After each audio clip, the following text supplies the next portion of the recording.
Hello दोस्तों, रश्मि बाइटी stories में आपका स्वागत है। वह सूखे मेवों को चुन चुनकर एक अलग बर्तन में रख रही थी और मेरी ओर उत्सुकता से देखती हुई पूछ रही थी, हमू तीज करव दीदी आप ही के साथ हरियाली तीज के पूजा करव माई हमरा सितारा वाली चमाचम साड़ी ब्लाउज दिला दो, घुंघरू वाली बिछिया भी आप लाल लहड़ी चूड़ी दिलाओ ना दीदी। मैं उस समय बरामदे में बैठी बड़े परात में मैदा छान रही थी। तीज के लिए गुजिया जो बनाना था। श्वेता की उम्र यही कोई 14 या 15 साल की रही होगी, पर खुद को उम्र से बड़ी दिखाने के प्रयास में लगी रहती थी। नाबालिग श्वेता और वैसा ही बनाव श्रृंगार भी करती थी। ना समझ इस नवविवता को कौन समझाए कि औरत अपनी उम्र को कम करने की कितनी तरकीबें करती है और झूठ बोलती है। और कहाँ यह बेवकूफ़ लड़की। इसी जेठ के महीने में तो श्वेता का ब्याह हुआ था। माँ यमुना सर से बेटी का बोझ उतर जाने की खुशी से इतनी उत्तेजित थी कि जब भी मौका मिलता बेटी के ब्याह की चर्चा किए बिना नहीं रहती थी। हमारी पुरानी काम वाली बाई थी, इसीलिए उसकी बेटी की शादी में यथोचित व्यवहार तो मैं कर चुकी थी। श्वेता की ससुराल इसी शहर में होने के कारण वह माँ के पास अक्सर आती जाती रहती थी और मेरे पास भी आ बैठती थी। अपनी माँ से जितनी फरमाइशें करती उससे कहीं ज़्यादा मुझसे लेने के वादे करती थी। घंटों मेरे पास बैठती, मेरे कामों में हाथ बटाती और साथ साथ में कभी अपनी नेल पॉलिश का चमकीला रंग दिखाती तो कभी चूड़ियों से भरी अपनी कलाई, लाल सिंदूर से भरी मांग और माथे पर लाल सिंदूरी बिंदी से उसका सांवला रंग खिल उठता था। जोर जोर से हंसना और हिंदी भोजपुरी मिश्रित भाषा में कुछ ऊंची आवाज में बातें करना उसकी आदत थी, जिसके लिए हम उसे टोकते भी थे। सारे सूखे मेवे को एक बर्तन में रखकर बोली, परसों ही तो तीज है दीदी, अभी हम ससुराल जाए के कल ही लौट आएंगे, ठीक है ना। उपास करके मेहंदी भी तो लगाए हुई दीदी। मैं आटा गूंथने में व्यस्त थी पर मुस्कुराती हुई उसकी हाँ में हाँ भी करती जा रही थी। मैंने सिर उठाकर उसे देखा। उसकी आंखों में एक अलग सी चमक और होठों पर लजीली मुस्कान खेल रही थी। मुझे अपनी ओर देखता हुआ पाकर थोड़ा झेंप गई, फिर संभल कर बोली, हम पहले बार सुहागिन का पिटारा भरेंगे, खूब सज धज कर पूजा करेंगे, कितना मजा आएगा। और उठकर हंसती हुई आंगन की ओर भागी। उसकी माँ अंदर काम कर रही थी। दोनों की तेज आवाज साफ सुनाई दे रही थी, देख माई, हम जातानी छुटवा के काल बिहाने भेज दीजिए, छोटू के साथे हाट बाजार करते। इतनी कम उम्र की श्वेता विवाह के बाद स्वयं को कितनी जिम्मेदार और बड़ी समझने लगी थी। अपने सौभाग्य के लिए व्रत रखेगी, पति के स्वस्थ जीवन के लिए मंगल कामना करेगी, मन्नतें मांगेगी। मेरे हाथ गुजिया की किनारी मरने में मग्न थे, लेकिन दिमाग श्वेता में ही उलझा हुआ था। ईश्वर ने समस्त स्त्री जाति को एक सा तन और मन दिया है, वह गरीब हो या अमीर, साधारण हो या विश्व सुंदरी, नव यौवना हो या प्रौढ़ा या किसी डॉक्टर, सभी के मन में फूल खिलते हैं जिसकी खुशबू तन में और रंग चेहरे पर विशेष आकर्षण पैदा करते हैं। समय के निर्मम थपेड़ों से चेहरे की आभा और लावण्य थोड़े फीके भले ही हो जाएं, पर मन में खिले फूलों की सुंदरता आजीवन बनी रहती है। ये फूल न कभी मुरझाते और न ही इनकी कभी खुशबू कम होती है। दूसरे दिन दोपहर का काम करने यमुना नहीं आई तो मैं थोड़ा परेशान हुई। कल तीज है, रसोई के काम कुछ अधिक ही होंगे और आज से ये रानी साहिबा घर बैठ गई। मन ही मन झुंझलाती हुई काम निपटाने लगी कि तभी यमुना का छोटा बेटा हाँफता हुआ मेरे कमरे के दरवाजे के पास आकर खड़ा हो गया। मैले कुचेले कपड़ों में अस्त व्यस्त छोटू मुझे एकटक देख रहा था। देखते ही मैं बोली, अच्छा हुआ तो तू आ गया, तेरी माँ अभी तक नहीं आई, जा आंगन में सूख रहे कपड़े तो उठाकर ले आ। बिना कुछ कहे उसने मिनटों में सारे कपड़े लाकर बिस्तर पर ही धर दिए। मैं उससे कुछ और कहती इससे पहले वह धीमे स्वर में बोला, श्वेता दीदिया अस्पताल में है, माई भी वहीं है, बाबूजी थाना गए हुए हैं, वहाँ जीजा जी को पकड़ के रखा है, 2-4 रोज माई काम पर नहीं आएगी। मैं सोच रही थी कि हमेशा की तरह आज भी छोटू माँ के नहीं आने का कोई हल्का फुल्का बहाना बताकर चलता बनेगा, पर यह क्या, आज के इस ब्रेकिंग न्यूज ने मुझे सन्न कर दिया। अब तो यमुना की पारिवारिक समस्या के आगे मुझे मेरी परेशानी बौनी दिख रही थी। हर दिन सुबह शाम मेरे साथ घंटों रहकर मेरे घर को व्यवस्थित करने वाली, घर में आने जाने वालों का आदर सत्कार करने में बढ़ चढ़कर हाथ बटाने वाली यमुना मेरे परिवार की सदस्य ही तो है। मेरी घबराहट कुछ और बढ़ गई। मन में तरह तरह के प्रश्न उठने लगे। मैंने कुछ पूछना चाहा पर संदेश वाहक तो अपने कर्तव्यों का निर्वाह कर जा चुका था। कब शाम हो, देव ऑफिस से आए और मैं उन्हें ये सब बताऊं, किसी काम में मेरा मन नहीं लग रहा था। सुनामी की तूफानी लहरों की उथल पुथल अपने भीतर महसूस कर रही थी मैं। श्वेता का अबोध मुस्कुराता चेहरा मेरी आंखों के सामने बार बार आ रहा था। दुनियादारी से अनजान लड़की जिसे घर गृहस्थी का कोई ज्ञान नहीं है, किस उलझन में फंस गई है। बेचारी आखिर क्या हुआ होगा। श्वेता अस्पताल में है और उसका पति थाने में। श्वेता के साथ जरूर कोई अनहोनी हुई है। श्वेता अपने पति अमरनाथ के साथ हमारा आशीर्वाद लेने आई थी। लड़कपन अभी गया भी नहीं था और अल्प वयस्का अपने वयस्क पति की बराबरी करती हुई एक संभ्रांत गृहिणी की तरह साड़ी गहनों से लदी हमारे समक्ष आ खड़ी हुई थी। अरे श्वेता, कितनी बड़ी दिख रही है तू। हाँ सच्ची में, खुश होती हुई श्वेता बोली। उसका चेहरा खिल गया था। उसके लिए यह प्रशंसा थी। उसकी जगह कोई और होती तो शायद नाराज हो जाती। पहली ही नज़र में अमरनाथ कुछ ठीक नहीं लगा था हमें। 35 से कम का तो नहीं था वह। पक्का रंग, घुंघराले बाल, मोटी घनी मूछें, छोटी छोटी भूरी आंखें, दुबला पतला शरीर और औसत कद दूल्हे का यह जुगरफिया इसलिए ठीक ठीक याद रह गया क्योंकि श्वेता के सामने वह उसका चाचा या ताऊ लग रहा था। बात बेताब सबके सामने पत्नी का हाथ पकड़कर या उसके बाल संवारकर अपना प्रेम दिखाने की उसकी कोशिश हमें नागवार लग रही थी। वही श्वेता को भी असह्य हो रहा था। मैंने उन दोनों को देखकर जो महसूस किया तो यमुना के सामने उस बेमेल व्यापर नापसंद की मोहर लगाने से खुद को रोक नहीं सकी। पर हमारे ऐतराज को यमुना ने हंसकर नकार दिया। बेटी का ब्याह करके वह तो गंगा नहाए बैठी थी। एक लंबी सांस भरकर वह बोली, हम गरीबन के बेटियन के यही भाग है दीदी। मनपसंद बर कहाँ से मिली। चौका बर्तन में हमार घर खर्च चलेगा। श्वेता के बाबू ठेला चलावन, लेकिन आज तक एक फोटी कौड़ी के मुंह न देखे।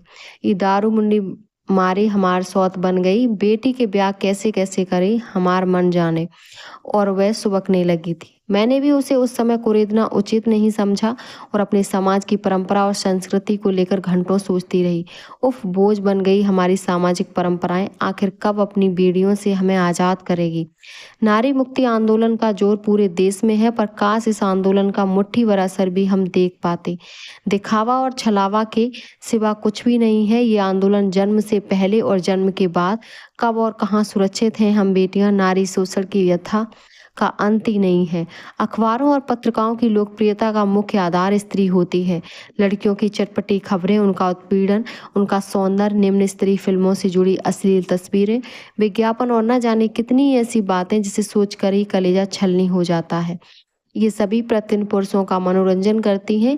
इन विवादास्पद मसलों पर कार्रवाई होने की बात हम सुनते हैं, पर कब यह स्वर्णिम दिन आएगा या नहीं, यह तो ऊपर वाला ही जानता है।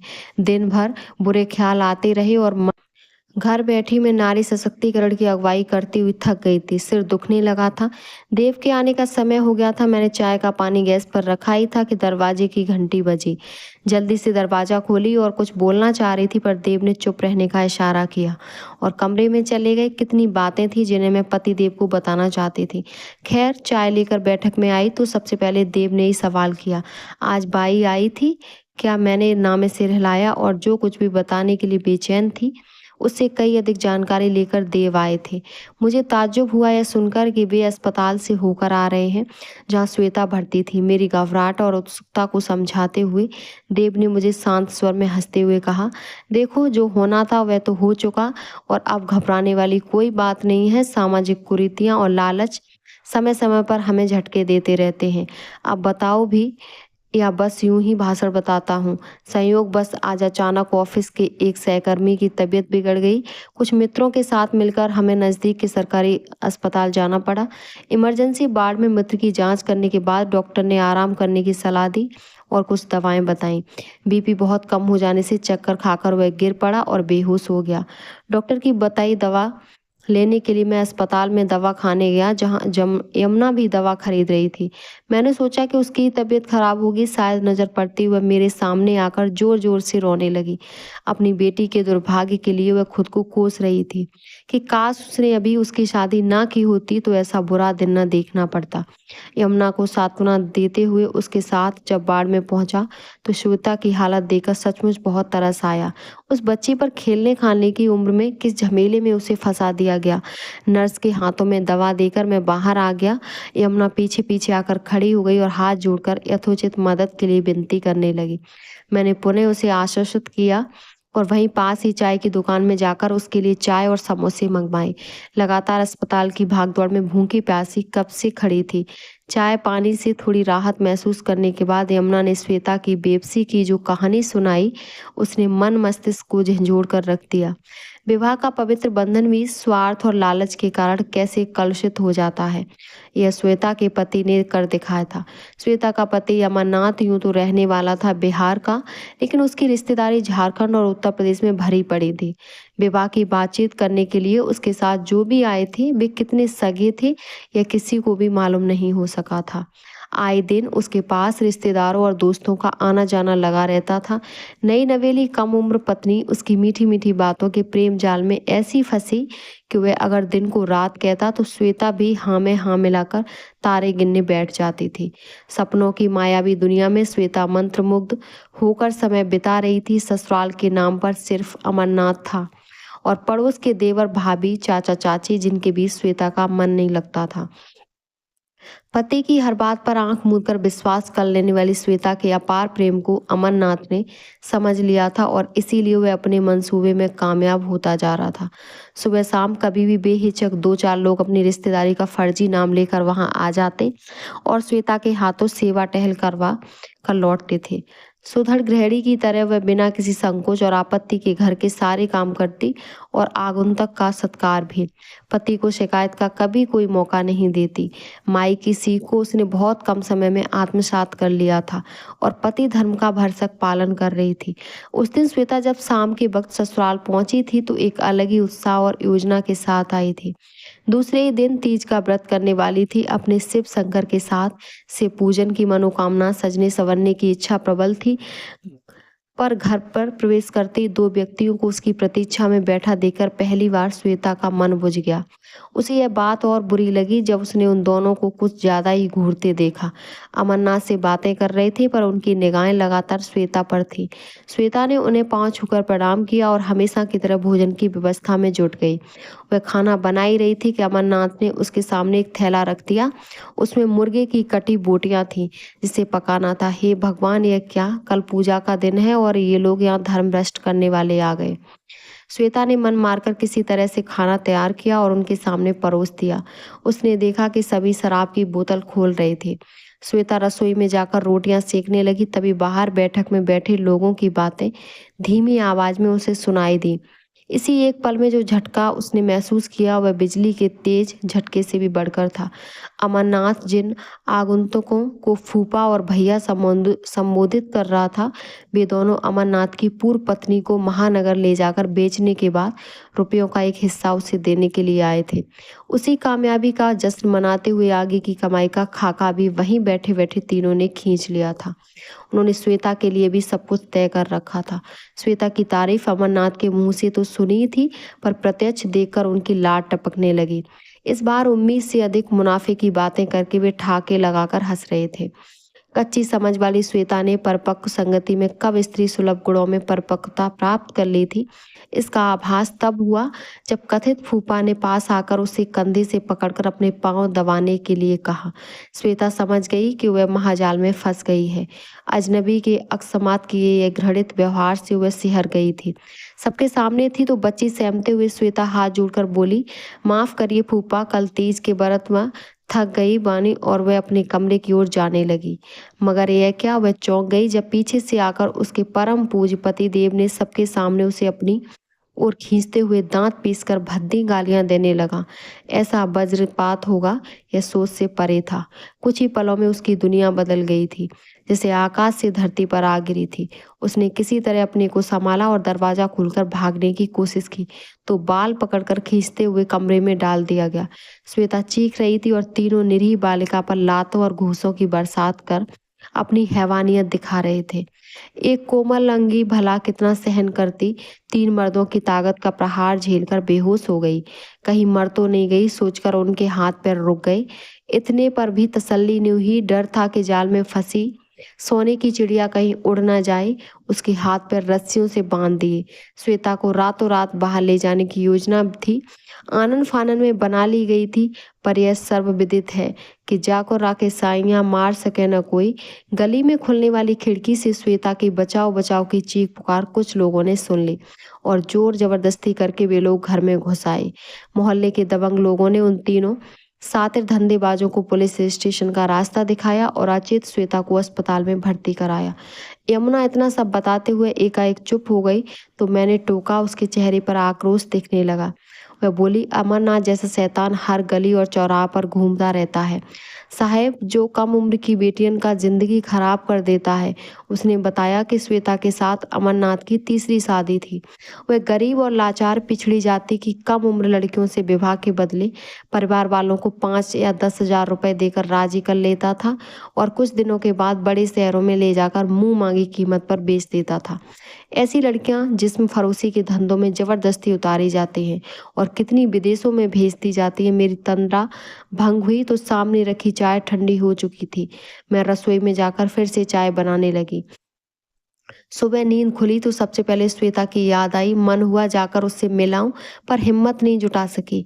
किसी महिला उत्थान संस्थान में उसके लिए बात करूंगी। फिर ध्यान आया कि आज तीज है। उसने आज के लिए कितने सपने देखे थे। मुझे देखकर तीज और श्रृंगार की ललक उस मासूम के कोमल चेहरे पर फिर से झलकने लगेगी। उस निर्दोष एवं अबोध बालिका वधू की कामनाओं पर जालसाजों की बर्बरता को देखने का साहस कम से कम आज के दिन मुझ में नहीं था। उम्मीद करती हूँ मेरी कहानी आपको पसंद आई होगी। अपना विचार कमेंट बॉक्स में ज़रूर बताएं और हमारे चैनल को सब्सक्राइब करें। धन्यवाद।